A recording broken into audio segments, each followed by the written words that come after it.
We're just 24 hours into what's being called a ceasefire. I put it that way because there's more fire than cease thus far.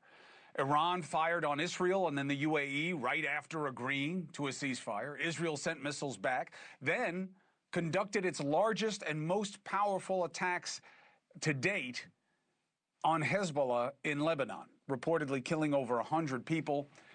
Israel and the White House claim Lebanon was never part of the ceasefire agreement. It was certainly something that was going to heighten tensions. Now, though, the regime in Iran has leverage, so it's using it, demanding all kinds of things from Israel and the U.S. that don't match up with the president and his people insisting the regime is desperate for a deal. If they're desperate, is that why the regime is, quote, closing the strait again? I put it in quotes. Why? Because it was never really closed. And now they're saying, maybe we won't negotiate with Vance right away. Does that sound desperate? Again, they've been in control of this strait since jump, even though everybody in the administration says they knew they would do that. Only a couple ships have gotten through. Remember, before the war, you had 100 ships go through every day. The surrender of the strait, however, is not to be blamed on our military. U.S. warriors have performed with awesome efficiency.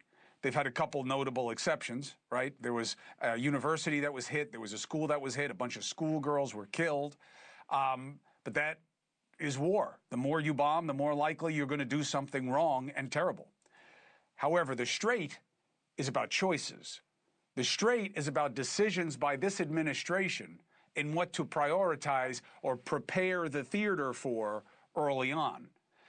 And Iran is sticking by its demand that they toll ships that go through the strait to make a lot of money to pay them back, they say, for what the IDF and America is doing right now. Trump said he's open to doing a joint venture with Iran to toll ships in the strait, that could be a beautiful thing. One problem, he's not invited. They haven't offered that.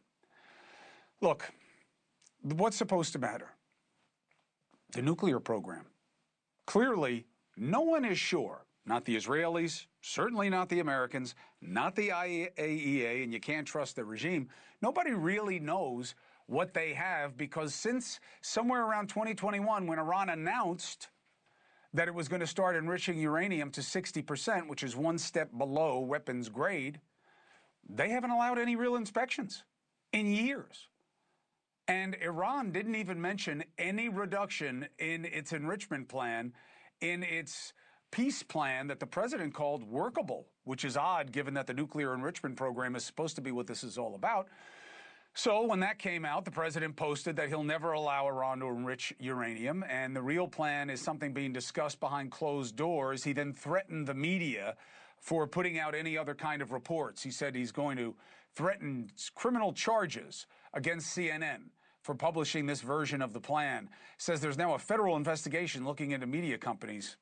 Maybe the president should be as tough with the regime as he is with the free press. So are we doing something here that can be done?